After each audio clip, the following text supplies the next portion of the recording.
정읍 고창선거구 윤준병 당선인이 공직선거법 위반 혐의로 검찰 조사를 받고 있습니다. 윤 당선인은 지난해 12월 연하장과 인사장 수천 장을 보낸 혐의를 받고 있습니다. 코로나19 전북지역 8번, 16번 확진 환자가 동시 퇴원했습니다.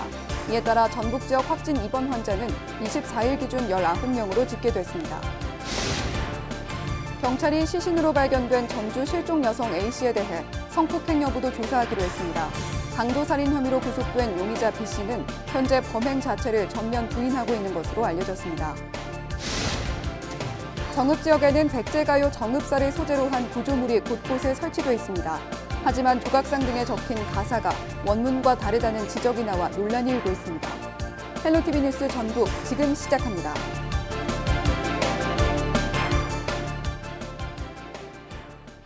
여러분 안녕하십니까? 헬로티비 뉴스 전북입니다. 전주지검 정읍지청은 공직선거법 위반 혐의로 더불어민주당 정읍 고창선거구 윤준병 당선인을 조사 중이라고 밝혔습니다. 윤 당선인은 지난해 12월부터 한 달 동안 두 차례에 걸쳐 연하장과 인사장 수천 장을 보낸 혐의를 받고 있습니다. 현행법은 누구든지 선거에 영향을 미칠 목적으로 인사장, 연하장 등을 배포 또는 살포할 수 없도록 규정하고 있습니다. 검찰은 윤 당선인이 회장을 지낸 JB 새시대 포럼의 사무실을 유사 선거사무소로 활용했는지도 조사 중입니다. 코로나19 전북 지역 8번, 16번 확진 환자가 동시 퇴원했습니다. 전북도는 24시간 간격으로 연속 실시한 코로나19 검체 검사에서 모두 음성이 확인돼 격리 해제 조치됐다고 밝혔습니다. 전북도 코로나19 확진 입원 환자는 모두 19명으로 도내 확진자 6명, 도외 확진자 9명, 검역 단계 확진자 4명입니다. 현재 전북대병원 1명, 군산의료원 14명, 남원의료원의 4명이 입원 치료를 받고 있습니다. 코로나19 증상이 호전돼 퇴원 예정이던 16번째 확진 환자가 다시 양성으로 확인됐습니다.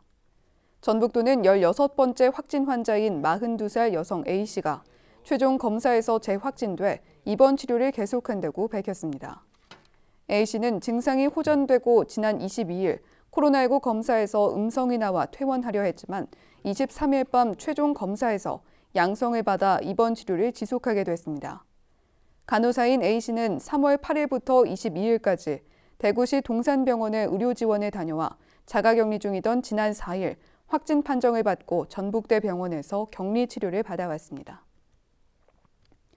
정읍시에선 정읍사 가사 표기를 두고 논란이 벌어지고 있습니다.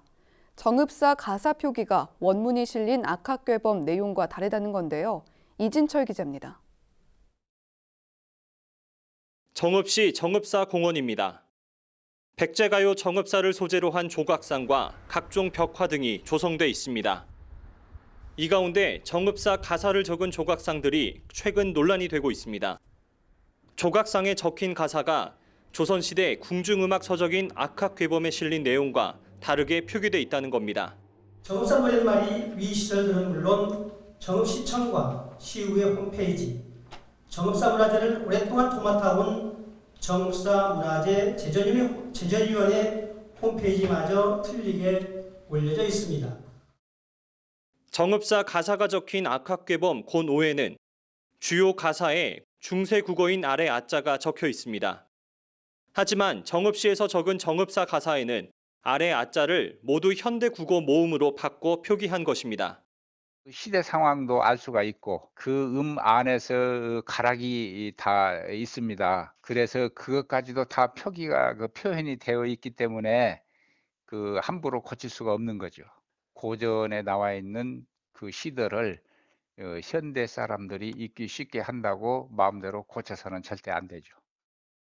지난해 정읍사 공원 인근에 설치한 정읍사 입체 옹벽에도 원문과 다르게 가사가 새겨져 있습니다. 정읍사 제전위원회 평가위원 7명이 심사한 정촌 가요특구 정읍사 벽화도 마찬가지입니다. 저희가 그 업체에다도 몇 번 얘기하고 정읍사 우리 제전위원회에다가 협의가 온 건데 아마 그런 제전위원회 협의하는 과정에서 조금 문제가 좀 있었던 것 같아요. 정읍시는 뒤늦게 홈페이지에 게재된 정읍사 가사를 원문에 맞게 바꿨지만 조각과 옹벽에 새겨진 가사들은 여전히 남겨져 있습니다. 헬로티비 뉴스 이진철입니다.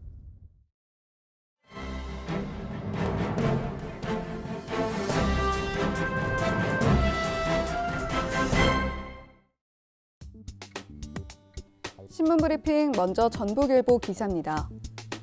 불법 부동산 거래에 대한 경찰의 강도 높은 수사가 진행되고 있지만 전매 제한을 위반한 당사자에 대한 처벌에는 한계가 있어 불법 전매를 발본색원할 근본적인 대책이 필요하다는 지적이 나옵니다. 최근 아파트 분양권을 불법으로 전매한 혐의로 공인중개사 사무실에 대한 압수수색을 진행하고 있는데요. 경찰은 전매 제한 아파트를 거래하거나 무등록 중개 행위를 한 혐의를 받고 있는 매수 중개인과 매도 중개인, 부동산 임대업자, 최초 분양권 당첨인 등을 용의선상에 올려놓고 현재까지 50여 명에 대한 수사를 벌이고 있습니다. 현행 주택법에서는 전주 에코시티와 효천지구 같은 공공택지에 건립되는 아파트의 경우 1년 동안 제3자에게 당첨권을 넘기는 전매를 1년 동안 제한하고 있습니다. 이를 어길 경우에는 3년 이하 징역 또는 3천만 원 이하 벌금에 처하는데요. 하지만 지난해 말부터 정부의 강도 높은 부동산 규제 시행으로 수도권의 부동산 투기 자금이 전주 지역으로 몰려 신규 아파트의 경우에는 세대당 수천만 원 이상의 웃돈이 붙으면서 불법 전매에 대한 유혹이 커지고 있습니다. 다음은 전북 도민일보 기사입니다. 4.15 총선에서 논란이 됐던 무소속 후보들의 민주당 복당 문제가 뜨거운 감자로 떠오를 전망입니다. 전북 지역 14개 시군 단체장 중 4명이 민주당 소속이 아닌 민생당, 무소속 신분인데요. 여기에다 4.15 총선 당시 무소속으로 출마한 현역 의원들까지 합하면 민주당 복당 문제와 직간접적으로 관계가 있는 인사들은 줄잡아 20여 명에 이르고 있습니다. 2년 뒤 있을 차기 대선과 지방선거를 앞두고 민주당 복당, 입당 문제로 전북 정치권이 한바탕 소용돌이칠 전망인데요. 정치권은 무소속 인사들의 즉각적인 복당은 이루어지지 않을 것으로 보고 있습니다. 민주당이 국회 180석의 거대 여당인 상황에서 무소속 인사들의 복당에 연연할 필요가 없는 데다 총선 전 무소속 후보의 복당 불허 방침을 정했기 때문입니다. 지금까지 신문 브리핑이었습니다.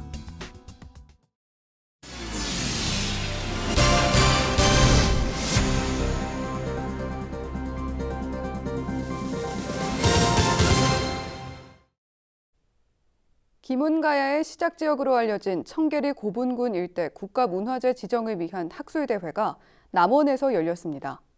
순창구는 코로나19 여파로 중단했던 농기계 순회 수리를 비대면 방식으로 바꿔 진행하기로 했습니다.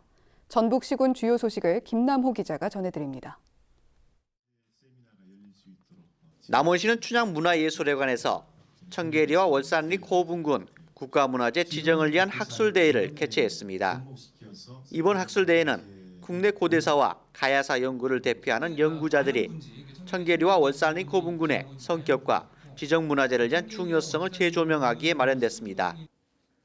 학술대회는 청계 고분군의 구조와 축조기법, 청계리 월산리 고분군의 보존과 활용 방안을 주제로 이루어졌습니다. 청계리와 월산리 고분에 대한 문화재적 가치를 알리고 체계적인 보존 관리를 통해서 그 활용 가치를 한층 높여 가겠습니다. 순창구는 영농철을 맞아 찾아가는 농기계 순회 수리를 비대면 방식으로 바꿔 진행한다고 밝혔습니다.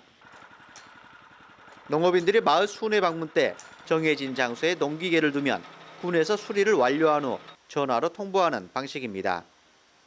군은 2만 원 이하의 부품은 무료로 교체하고 농기계 안전교육 자료도 나눠주기로 했습니다. 순회 수리를 비대면 방식으로 실시하면서 코로나 예방에도 동참하고 농번기를 맞은 농업인들에게도 도움을 줄 수 있을 것으로 판단하고 있습니다. 정읍시는 연지시장 시설 현대화를 위해 올해부터 오는 2022년까지 37억 원을 투입하기로 했습니다. 시는 연지시장 안에 노후된 시설물을 정비하고 전통시장 환경 여건을 조성해 시장을 활성화시키기로 했습니다.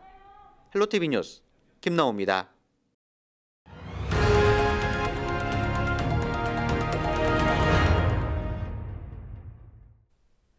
경찰이 시신으로 발견된 전주 실종 여성에 대한 성폭행 여부를 조사할 방침입니다. 발견 당시 A씨는 실종됐을 당시 입었던 옷을 입고 있었으며 시신 훼손 흔적은 없었던 것으로 알려졌습니다. 경찰은 A씨를 살해한 B씨가 성범죄를 저질러 집행유예를 선고받은 전력이 있는 만큼 성폭행 여부도 조사할 계획입니다. 경찰은 국과수에 부검을 의뢰한 상태입니다. 경찰 관계자는 살해 동기와 경위, 성폭행 여부에 대해 조사할 계획이라고 말했습니다. 전북 지역 모 장애인협회 공금을 빼돌린 혐의로 구속 기소된 협회장이 항소심에서 감형됐습니다. 광주고법 전주재판부는 업무상 횡령 혐의로 구속 기소된 전북 모 장애인협회 회장 64살 A씨에 대한 항소심에서 징역 4년을 선고한 원심을 파기하고 징역 3년 6월을 선고했습니다. A씨는 지난 2013년부터 5년 동안 특정 업체와의 거래를 부풀리거나 없는 거래를 있는 것처럼 꾸며 7억 2천여만 원의 공금을 챙긴 혐의로 기소됐습니다. 재판부는 자금을 횡령한 것은 부인할 수 없는 사실이지만 1억 원을 공탁한 사정 등을 고려해 형을 정했다고 판시했습니다. 고창군 의회는 코로나19 극복을 위해 국외 연수 예산을 반납한다고 밝혔습니다. 이번 결정은 코로나19로 어려움을 겪는 군민과 고통을 분담한다는 취지에서 의원들의 자발적인 요청으로 이루어졌습니다. 국외 연수 예산은 5천만 원 규모입니다. 반납한 예산은 추가 경정 예산에 반영해 취약계층과 사회복지시설 지원에 사용될 예정입니다. 새만금 개발청은 한국도시설계학회와 새만금 사업 연구 활성화와 협력체계 구축을 위한 업무 협약을 가졌습니다. 이번 협약에서 양측은 새만금 사업과 관련한 학술 행사와 정책 연구를 공동으로 추진하고 인적 교류도 하기로 했습니다. 또 내년까지 추진되는 새만금 기본계획 변경 검토 과정에서 전문가 의견을 수렴하기 위한 국제 행사와 토론회, 공모전을 협력해 치르기로 했습니다. 전북도가 유휴 공유재산 발굴을 위한 실태조사에 들어갑니다. 대상은 공익사업 이후 잔여지로 남은 하천 부지 등 1234필지입니다. 전북도는 유휴 토지를 개발 잠재력과 장래 활용가치 등을 종합 분석해 지역적 특성에 알맞게 활용되도록 지원할 계획입니다. 전북도는 자동차 산업 퇴직인력 재취업 사업을 추진한다고 밝혔습니다. 이 사업은 퇴직인력 고용기업에 최대 9개월 동안의 인건비를 지원하는 사업입니다. 산업 위기 지역인 군산 소재 기업에는 최대 10명, 이외 지역 기업에는 최대 5명의 인건비가 지원됩니다. 구직자는 신청서와 건강보험 자격 득실 확인서를, 구인기업은 신청서, 사업자 등록증, 최근 3년 동안의 재무제표 등의 서류를 갖춰 시군 기업지원부서에 제출하면 됩니다. 날씨와 생활입니다. 토요일 전북 지역 대체로 맑겠는데요. 날이 맑으면서 대기가 차차 건조해지겠습니다. 화재 예방에 유의해 주시길 바랍니다. 토요일 아침 최저 기온은 3도, 낮 최고 기온은 22도를 보이겠습니다. 자세한 우리 지역 날씨입니다. 아침 최저 기온은 임실 3도, 남원 순창은 4도, 정읍 8도, 고창 9도, 김제 부안은 10도를 나타내겠습니다. 한낮 기온은 김제 고창 19도, 부안 순창, 임실 정읍이 20도, 남원 22도로 예보됐습니다. 다음으로 생활지수입니다. 토요일 전북 지역 대체로 맑겠는데요. 밀린 빨래와 세차하기에 좋은 날씨입니다. 자외선은 강한데요. 선글라스와 선크림 등 이용해 꼼꼼하게 대비하시길 바랍니다. 이어서 주간 날씨 살펴봅니다. 다음 주까지 맑은 날씨가 이어지겠는데요. 대기가 건조해지면서 화재 발생 위험이 높습니다. 화재 예방에 유의해 주시길 바랍니다. 낮 기온은 평년보다 높은 가운데 아침에는 내륙을 중심으로 쌀쌀한 곳이 있겠습니다. 이어서 우리 지역 바다 날씨 살펴봅니다. 전북 북부 해상과 전북 남부 해상 모두 맑겠는데요. 바다의 물결은 전북 북부와 남부 해상 모두 1m에서 2m로 다소 높게 일겠습니다. 지금까지 날씨 전해드렸습니다. 헬로티비 뉴스 전북, 오늘 저희가 준비한 소식은 여기까지입니다. 저희는 언제나 지역 주민 여러분 곁에 있겠습니다. 함께해 주신 여러분 고맙습니다.